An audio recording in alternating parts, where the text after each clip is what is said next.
गुढीपाडवाच्या दिवशी पठाणवाडीमध्ये जे घटना घडली ते घटनाचा जो मुख्य आरोपी आहे तो आहे अरसान सिराज शेख।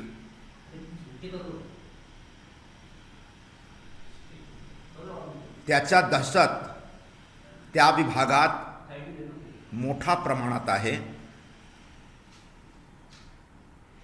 रमेश होटल आणि एक रेडीमेड गारमेंट्सचं शॉप आहे परिचय, त्याच्या मागे त्याच्या एक चाल कमिटी आहे, चालचा मालक आहे। ते चालमध्ये राहणारे लोक गुजराती आणि मराठी भाषिक लोक आहेत। त्यांच्यातर्फे अशी तक्रार आलेली आहे की अरसान शेख आणि त्यांची आई त्यांना खूप सतावतात तिकडे,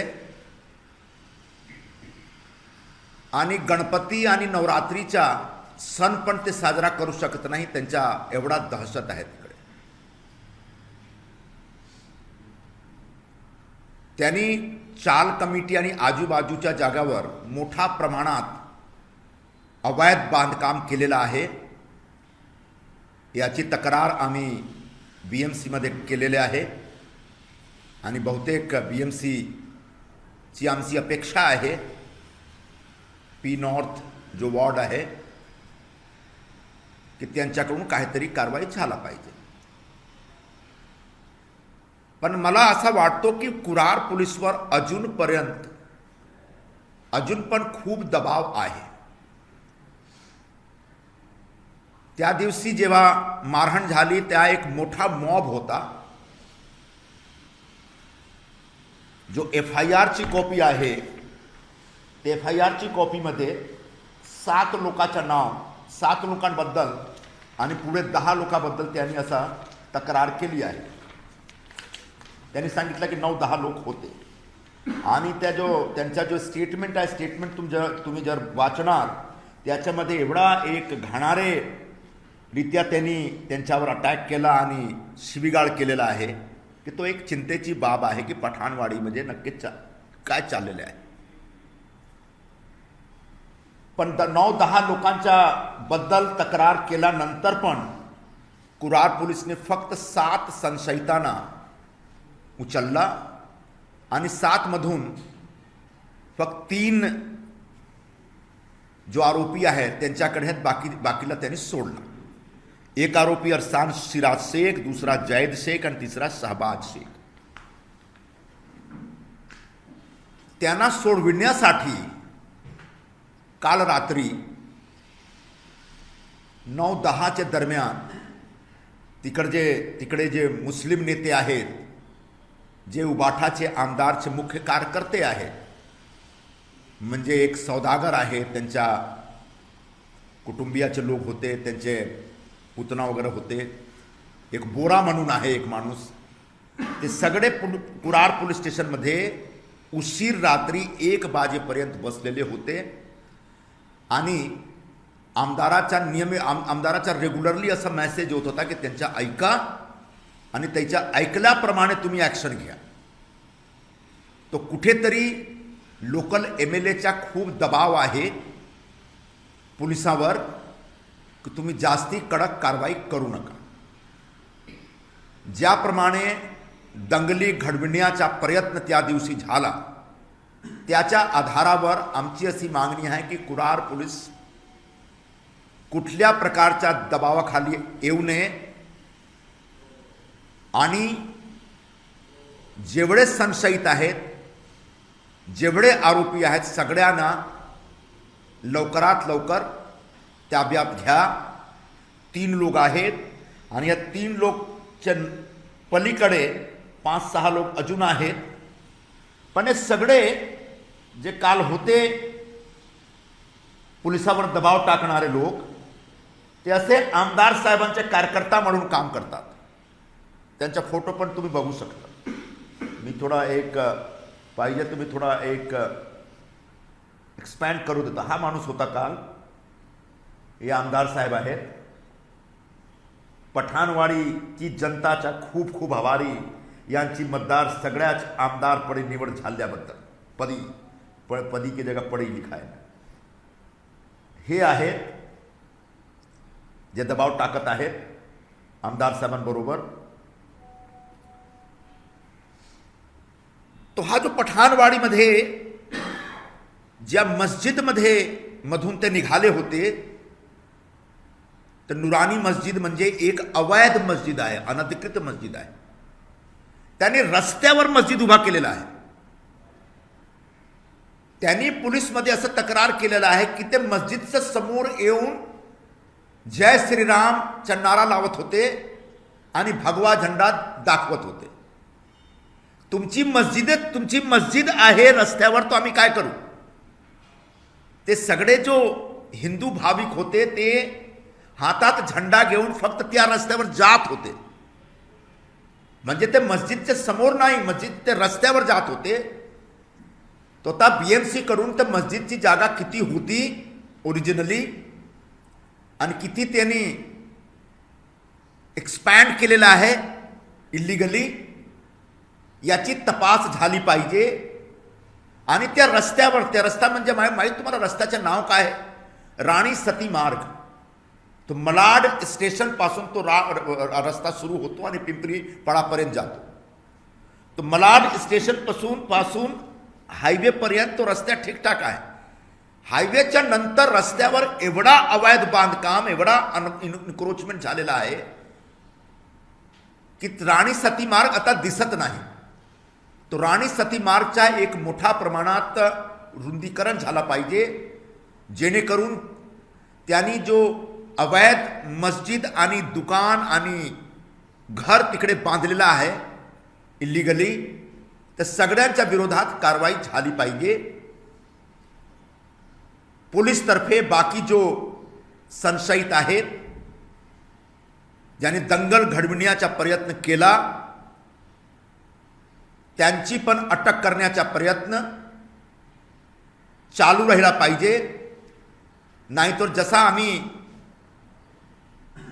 काल सांगितलं होतं, आम्ही पण तिकडे येऊ शकतो आणि पोलीस स्टेशनमध्ये बसू शकतो.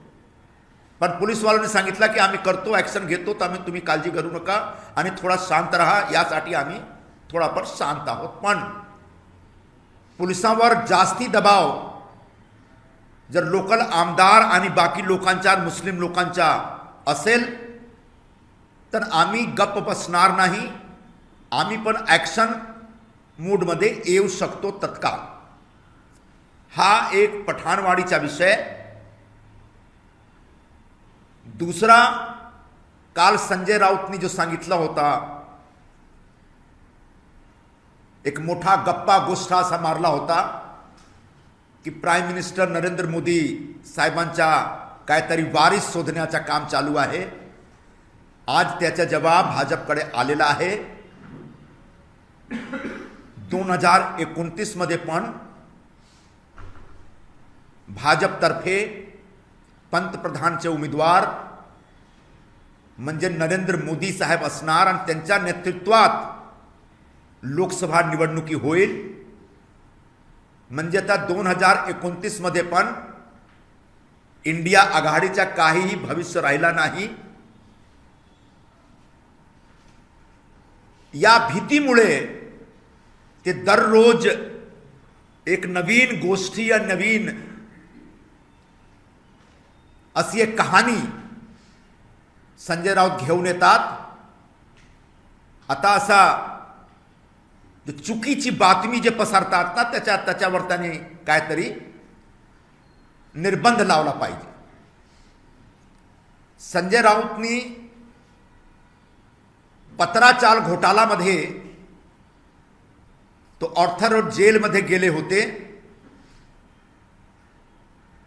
आणि त्याला जेलमध्ये जे त्यांचा जो अनुभव आहे ते अनुभवाबद्दल त्यांनी बहुतेक एक नवीन पुस्तक लिहिलेली आहे. ते पुस्तकमध्ये काय आहे मला माहित नाही, काय असेल आम्ही सांगू शकतो, पण त्या पुस्तकचं नाव खूप दिलचस्प आहे, मजेदार आहे. त्याने पुस्तकचं नाव ठेवलेलं आहे नरकात स्वर्ग. म्हणजे जर नरकात स्वर्ग होता आर्थर रोड जेलमध्ये, ते एवढा तुम्ही बेल पिटिशन टाकून टाकून तुम्ही जामीनवर बाहेर का आला? तिकडे राहायला पाहिजे होता जर स्वर्ग होता तो. हा एक गंमतचा विषय आहे. पण दुसरा महत्वाचा विषय असा आहे की जेव्हा त्यांना जेलमध्ये टाकला गेला, जाण्याच्या पूर्वी आल्यानंतर पण त्यांनी वारंवार असा आरोप लावला की आम्ही सरकार बरोबर लढतो, यामुळे आम्हाला ते त्रास देत आहेत. ईडीच्या, सीबीआयच्या. हा विषय खोटा आहे. तुम्ही घोटाळा केला, यामुळे तुम्हाला जेलमध्ये टाकला शासनाने. पुढे पण घोटाळा करणार तर तुम्हाला जेलमध्ये टाकणार. पण तो एक जो नवीन एक प्रथा आमच्या देशात चालू आहे कार्ड खेळण्याची. या देशात 2-3 प्रकारचा शासकीय कार्ड आहे. आधार कार्ड, पॅन कार्ड, हे सगळे कार्ड शासनतर्फे प्रोवाइड केला जात आहे. पण एक कार्ड घोटाळेबाज स्वतः बनवून घेतात आणि हातात फिरून घेतात, तो म्हणजे विक्टिम कार्ड. त्याच्यासाठी त्यांना कुठेही शासकीय एजन्सीमध्ये जाऊन बनविण्याचा परमिशन घेण्याची काही गरज नाही होतो. ते स्वतः घोटाळा करतात. जेव्हा शासनातर्फे ऍक्शन होतो तेव्हा ते हातात विक्टिम कार्ड घेतात आणि सांगतात की आम्हाला आमच्यावर त्रास होत आहे. तो आता विक्टिम कार्ड खेळण्याचा जो पद्धत आहे आता बंद करा आणि जे काही तुम्ही केलेलं आहात ते भोगला. आता पुस्तकात काय आहे मला माहित नाही, पण बहुतेक ते मोदी सरकार, ईडी, सीबीआय यांनी त्यांच्या विरोधात जे काही कारवाई केली, ते कारवाईच्या विरोधात ते उगाच काहीतरी बोलणार. येऊ द्या आता पुस्तक. पण एकदा पुन्हा तो स्वर्ग होता, तो पुन्हा तयारी ठेवा स्वर्गमध्ये जाण्याची. धन्यवाद. एक बार हिंदी में ब्रीफ कर दीजिए जो आपने जो पर आपने बात की. एक पिंपरीपाडामध्ये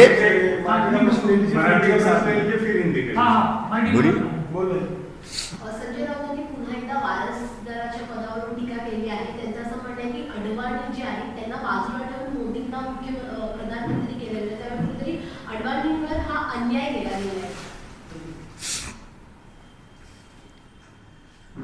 लालकृष्ण आडवाणी भारतीय जनता पार्टी से एक प्रतिष्ठित, ज्येष्ठ आणि सर्वोच्च नेते आहेत. आजची जो भाजप आहे त्यांच्या प्रयत्नामुळे हा भाजपची निर्माण झालेली आहे. हा एक तथ्य आहे. अडवाणीजींनी भाजपचा खूप नेतृत्व केला. पण पक्षामध्ये, त्यांच्या पक्षामध्ये एक अशी एक परंपरा आहे की ते नवीन पिढीला पुढे आणतात आणि नवीन पिढीला जेव्हा ते पुढे आणतात तेव्हा जो जुनी पिढी आहे त्यांच्या बरोबर एक सहमती घेऊन करतात असा निर्णय. तो अडवाणीबद्दल खूप असा ढोंग करण्याची काही गरज नाही. ते सुखरूप राहत आहेत. भाजपचे लोक त्यांची काळजी, त्यांच्या जो विचारपूस करत आहेत. पण काल त्यांनी जो एक थापा मारला होता, एक चुकीची गोष्टी लोकांसमोर आणली होती, तो आज एक्सपोज झालेला आहे आणि त्याच्यासाठी सर्वप्रथम त्यांना माफी मागितलं पाहिजे की तुम्ही देशाचे पंतप्रधान बद्दल एक अफवाह पसरविण्याचा प्रयत्न करता. तो चूक आहे. असा अफवा पसरण्याचा प्रयत्न करू नका. भाजपमध्ये किंवा RSS मध्ये काय चाललेले आहे तुम्हाला काही माहित नाही.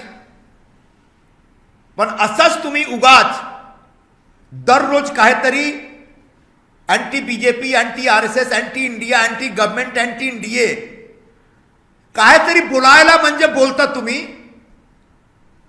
तर आता ही सवय तुम्ही आता बंद करा. कारण आम्ही तुमच्या जो गप्पा गोष्टीची आदत आहे त्याच्यावर लोक तुम्हाला आता आयडेंटिफाय करून ते समजतात आता की हा या माणूस केवढे चुकीची गोष्टी सांगतो. आता लोकांना माहीत पडलेला आहे. अजून आहे सर, कुरान वाले मामले में जिस आरोपी अरशान को पकड़ा गया है उसकी जानकारी आ रही है कि इलाके में काफी दहशत है और क्रिमिनल एक्टिविटीज में शामिल है, कई अवैध निर्माण किए हुए हैं. क्या कहना चाहेंगे? क्या कुछ अब तक पुलिस ने आपको बताया है कार्रवाई के बारे में? गुड़ी पाड़वा के दिन कलश यात्रा में शामिल होने के लिए क्रांति नगर के जो बच्चे पठानवाड़ी के रास्ते पिंपरी पाड़ा जा रहे थे मलाडपुर में, उनके ऊपर संजय नगर पठानवाड़ी में जानलेवा हमला किया गया था और बिना किसी कारण के हमला किया गया था. उस हमले में सैकड़ों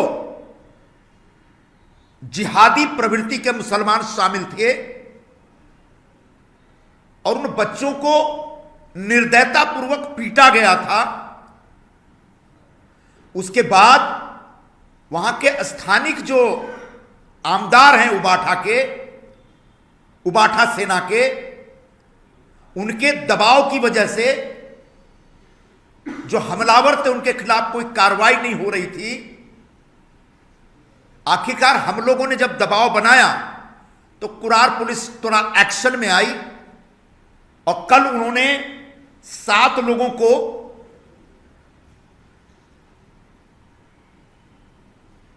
शक के दायरे में उठाया था और उन 7 लोगों में एक है अरशान शेख. अरशान शेख वह मुख्य आरोपी है. उसी ने दंगा भड़काने की शुरुआत की थी, भगवा झंडा छीनने का प्रयास किया था और जो हिंदू भक्त थे जो गुड़ी पाड़वा के कलश यात्रा में जा रहे थे उन पर हमला करने की शुरुआत की थी. वह पठानवाड़ी का एक बहुत ही ड्रेडेड क्रिमिनल है. उस क्षेत्र में जो रमेश होटल और परिचय नाम का एक रेडीमेड गारमेंट की दुकान है, उसके पीछे उसकी चाल कमेटी है. उस चाल में गुजराती और मराठी भाषी लोग रहते हैं. उन लोगों की ऐसी शिकायत है कि उनको गणपति और नवरात्रि भी ये लोग करने नहीं देते, मां बेटे दोनों मिलकर. उनके कारण उस चाल से मुझे बताया गया कि अब तक उनके दबाव और उनके दहशत की वजह से उस चाल से 6 हिंदू लोगों ने घर बेचकर वो नाला सोपारा शिफ्ट हो गए. तो ये जो दादागिरी और गुंडागर्दी अरशान शेख की चल रही है, ये जो अवैध निर्माण काम उसने किया है, पतरे मार मार के जो जगह घेर रखे हैं उसने, इन तमाम अवैध निर्माण के खिलाफ कार्रवाई होनी चाहिए. हमने लोकल बीएमसी ऑफिसर को सूचना दे दी है, औपचारिक कंप्लेन भी करने जा रहे हैं. अरशान शेख के अलावा 2 और शेख पकड़े गए हैं. कल 7 लोगों को कुरार पुलिस स्टेशन ने उठाया था, 4 लोगों को छोड़ दिया क्योंकि सीसीटीवी में उनका चेहरा नहीं दिख रहा. कोई जरूरी नहीं कि सबका सीसीटीवी में चेहरा दिखे, लेकिन जो एफआईआर है उसमें 9-10 लोगों की बात थी. अभी तक सिर्फ 3 लोगों को गिरफ्तार किया गया. इसका मतलब पुलिस अभी भी दबाव में है. कल रात को 9-10 बजे के आसपास जो लोकल एमएलए हैं, उनके जो कार्यकर्ता हैं, जो उनसे जुड़े हुए जो प्रभावशाली मुस्लिम वर्कर्स हैं, उनमें से एक सौदागर जमाल के परिवार के लोग और एक गोरा करके हैं, ये सभी रात 9-10 बजे से लेकर 1 बजे तक कुरार पुलिस स्टेशन पर दबाव डालने के लिए बैठे थे और अरशान शेख और बाकी दोनों शेख, जायद शेख और शहबाज खान को छोड़ा जाए इस प्रकार का दबाव डाल रहे थे. मैं इतना ही कहूंगा कि कुरार पुलिस स्टेशन इस प्रकार के किसी दबाव में ना आए. बाकी जो दंगाई हैं उनको भी तत्काल पकड़े, गिरफ्तार करे और उनके खिलाफ कड़क कार्रवाई करे। ये जो पुलिस स्टेशन में जो दबाव डालने गए थे, ये आमदार साहब के खास कार्यकर्ता लोग हैं और इन लोगों ने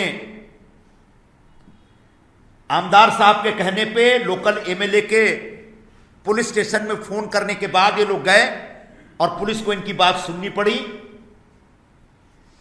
मैं स्पष्ट करना चाहता हूं कि पूरा पठानवाड़ी का जो रोड है,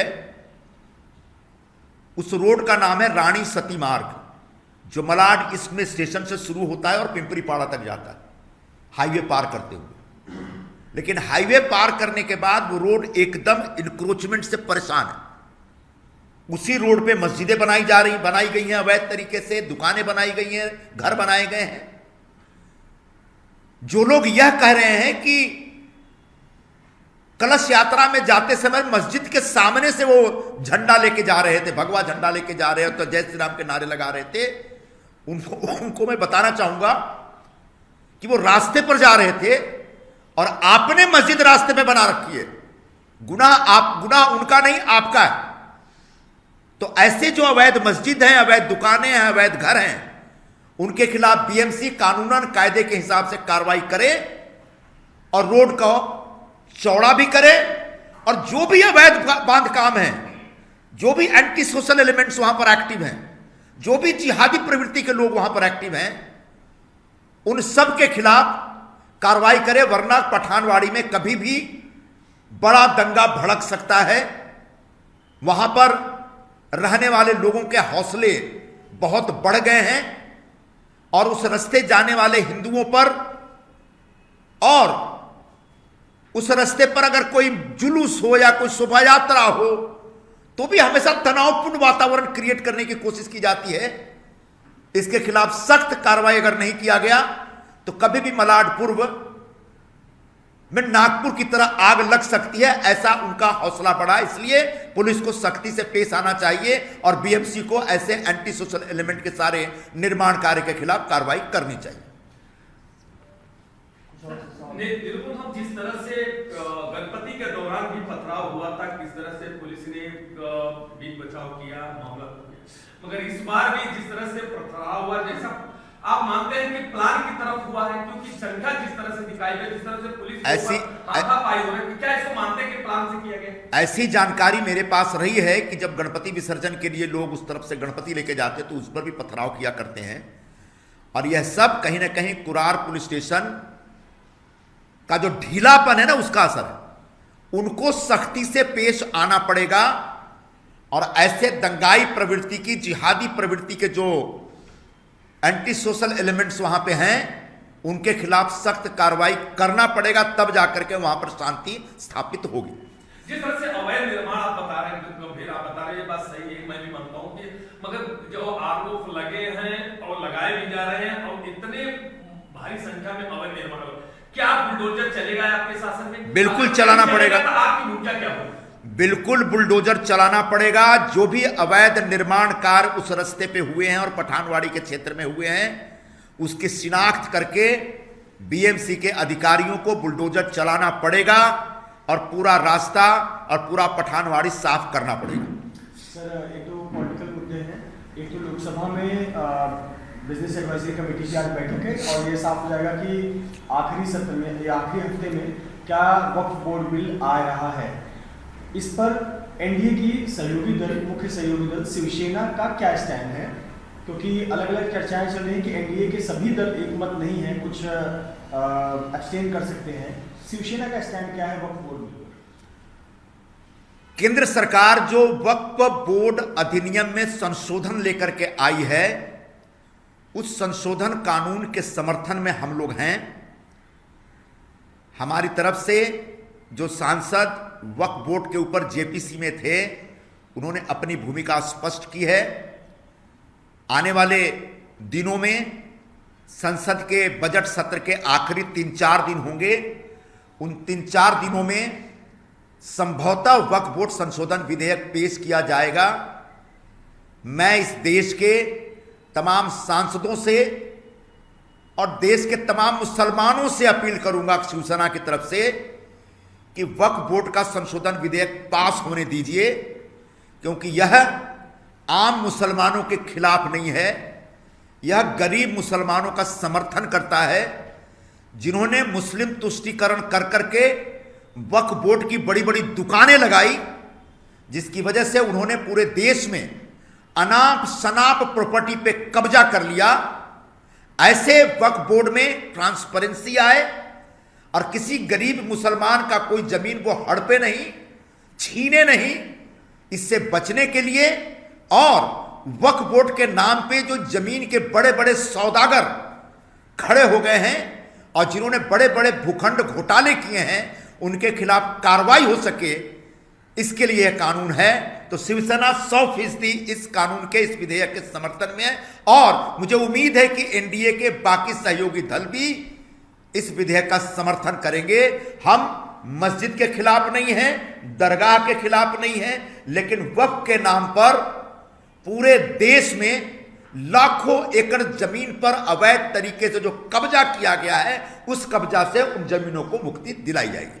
सर, आरएसएस के महासचिव हैं दत्तात्रेय हसबोले, जिन्होंने एक पत्रिका में ये कहा कि काशी और मथुरा में जो मंदिर का कार्य है उसमें अगर आरएसएस के सदस्य हिस्सा लेना चाहते हैं तो वो बिल्कुल ले सकते हैं, लेकिन हम हर मस्जिद पर को कब्जा या उसका अधिकार पाने के पक्ष में नहीं है। लेकिन काशी मथुरा के मामले में कोई आरएसएस का सदस्य काम करना चाहे तो उसका स्वागत है। देखिए, काशी का बाबा विश्वनाथ मंदिर और मथुरा का श्री कृष्ण जन्मभूमि, ये दोनों मंदिर ऐतिहासिक रूप से औरंगजेब के द्वारा खंडित किए गए थे। इसके ऐतिहासिक साक्ष्य मौजूद हैं। जो औरंगजेब की जिसने जीवनी लिखी थी, उसने भी कहा कि जो सैकड़ों हजारों मंदिर तोड़े गए थे उसमें ये 2 मंदिर प्रमुख थे। उसकी डेट भी है और साल भी है। ऐसे में बाकी मस्जिदों की बात नहीं हो रही है, लेकिन जिन मंदिरों को तोड़ के वहां पर मस्जिद बनाई गई और कब्जा किया गया, उससे उन मंदिरों को मुक्ति दिलाने का पर्व शुरू होना चाहिए। और एक अरसे से इस देश के हिंदुओं की डिमांड है, उनकी मांग है कि काशी में बाबा विश्वनाथ मंदिर के पास जो ज्ञानवापी मस्जिद है, जिसके लिए कुछ कोर्ट मुकदमा भी चल रहा है और उसके ऊपर बहुत सारी एएसआई की इंक्वायरी भी चल रही है, उसको हमेशा हमेशा के लिए मुक्ति दिलाई जाए। बिल्कुल उसी तरह से मथुरा के भी मंदिर को, जो वहाँ मस्जिद बनाई गई है ज्ञानवापी, उससे भी मुक्ति दिलाई जाए। और इस पूरे अभियान में सिर्फ आरएसएस क्यों, हिंदुस्तान का एक एक हिंदू शामिल हो सकता है और अपना योगदान दे सकता है। सर, एक सवाल, उत्तराखंड के मुख्यमंत्री धामी ने एक फैसला लिया, 4 जिलों की 17 जगहों के नाम बदले। हरिद्वार में एक जगह था औरंगजेबपुर, उसका नाम कर दिया है शिवाजी नगर। देहरादून का एक मियाँ वाला एरिया था, उसका नाम रामजी वाला। और नैनीताल का नवाबी मार्ग था, उसको अटल मार्ग। इस प्रकार से हिंदू देवी देवताओं या अच्छा किया, क्योंकि उत्तराखंड एक देवभूमि है। वहां पर हमारे सारे धाम हैं, चारों धाम वहीं पर हैं। वहीं गंगोत्री है, वहीं जमुनोत्री है, वहीं केदारनाथ है, वहीं बद्रीनाथ है। और ऐसे हिंदुओं के धर्म स्थल पे उनके नाम आक्रांताओं के नाम से जुड़े हों, ये निश्चित तौर पर आपत्तिजनक है। तो मैं उत्तराखंड सरकार का अभिनंदन करता हूं इस पवित्र काम के लिए, लेकिन साथ साथ उस सरकार को एक और काम करना चाहिए। वहां बड़े पैमाने पर लैंड जिहाद चल रहा है। नैनीताल जो प्रारंभ से ही हिंदुओं का सबसे बड़ा केंद्र था, वहां सैलानी जाया करते थे, वहां बहुत 0%, 0 कुछ परसेंट नॉन हिंदू रहते थे। आज वहां बड़े पैमाने पर चुपके चुपके जमीन खरीद के मुस्लिम लोग बस रहे हैं और उसका पूरा डेमोग्राफी चेंज करने का प्रयत्न कर रहे हैं। नैनीताल के आसपास के गांव में जो उत्तराखंड का कायदा है, उस कायदे के अनुसार आप एक वहां पर कोई जमीन खरीद नहीं सकते। जमीन खरीदेंगे तो आपको विशेष परमिशन चाहिए, और वो भी एक मेजरमेंट से ज्यादा जमीन नहीं खरीद सकते। लेकिन इतने कड़े कानून के बावजूद बड़े पैमाने पर वहां पर लैंड जिहाद हो रहा है और जमीनें खरीद करके जो गैर हिंदू और जिहादी प्रवृत्ति के लोग वहां बस रहे हैं, वो निश्चित तौर पर पूरे उत्तराखंड के लिए बड़ी चुनौती है। मैं डिमांड करूंगा, मांग करूंगा उत्तराखंड के मुख्यमंत्री से कि जो लैंड जिहाद आपके प्रदेश में चल रहा है उसके खिलाफ सख्ती से पेश आइए, वरना उत्तराखंड का नाम ही बदलने का एक दिन काम शुरू कर देंगे ये लोग। युवाटा नेता प्रेरणा चतुर्वेदी ने कहा है कि हर रविवार किरण रिजिजू कहते हैं कि हम अगले सप्ताह वक्फ की बिल जो है पेश करेंगे, लेकिन वो पेश नहीं कर रहे। या तो वो डर रहे हैं, उन्हें आत्मविश्वास नहीं है कि बिल पास होगा, या तो वो लोगों का ध्यान भटका रहे हैं। किसी भी विधेयक को पार्लियामेंट में पास करने के लिए लाने की एक प्रक्रिया होती है। पहले डिपार्टमेंट एक प्रस्ताव रखता है, फिर उस पर एक उसका प्रारूप बनता है। उस प्रारूप पर अगर कोई ऐतराज होता है तो संसदीय समिति में भेजी जाती है। संसदीय समिति उसके ऊपर एक अंतिम प्रारूप तैयार करता है। उसके बाद उसको विधेयक का रूप दिया जाता है। उसके बाद वो पार्लियामेंट में आता है। उसके बाद उस पर चर्चा होती है। और कोई भी सरकार कोई भी विधेयक सदन में लाने से पहले अपने सहयोगी और विरोधियों के साथ एक संवाद करती है। तो संवाद करने की वो प्रक्रिया जारी थी। अब मुझे लगता है वो प्रक्रिया पूरी हो गई है, तो इसलिए बहुत ज्यादा बेचैन होने की जरूरत नहीं है। वो समय आ गया है जब वक्फ संशोधन विधेयक संसद के दोनों सत्रों में पेश किया जाएगा। और आप अगर सही मायने में हिंदुत्व में विश्वास करते हैं और आपको लगता है कि वक्फ बोर्ड के माध्यम से जो मुस्लिम तुष्टीकरण चल रहा है उसको रोकना चाहिए, तो आप भी मोदी सरकार के साथ साथ खड़े होकर के वक्फ बोर्ड संशोधन विधेयक के समर्थन में वोट डालिए। कल ईद के मौके पर कई सारे जगहों पर ईद की नमाज अदा करते हुए मुसलमान समुदाय के लोगों ने वक्फ के खिलाफ जो है काली पट्टी बांधकर ईद की नमाज जो है अदा की है। और इसी पर सपा नेता अबू अजीम आजमी ने कहा है कि मुसलमानों पर अत्याचार है, वक्फ की जमीन जो है वो सरकार की जमीन नहीं, वो अल्लाह की जमीन है। मुसलमान साथियों ने जिस तरीके से कल काली पट्टी बांध करके वक्फ बोर्ड के संशोधन विधेयक का विरोध किया वो निहायत गलत है। जरूरी यह होता कि वक्फ का जो काला धंधा चल रहा है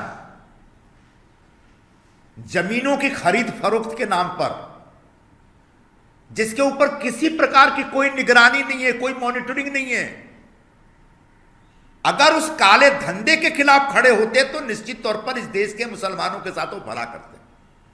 चंद मौलानाओं के दबाव में आकर ओवैसी जैसे लोग और जो मुस्लिम नेता हैं वो अपनी वोटों की पॉलिटिक्स के हिसाब से काली पट्टी बांध करके वक्फ बोर्ड के संशोधन विधेयक का विरोध कर रहे हैं। यह इस देश की परंपरा के खिलाफ है।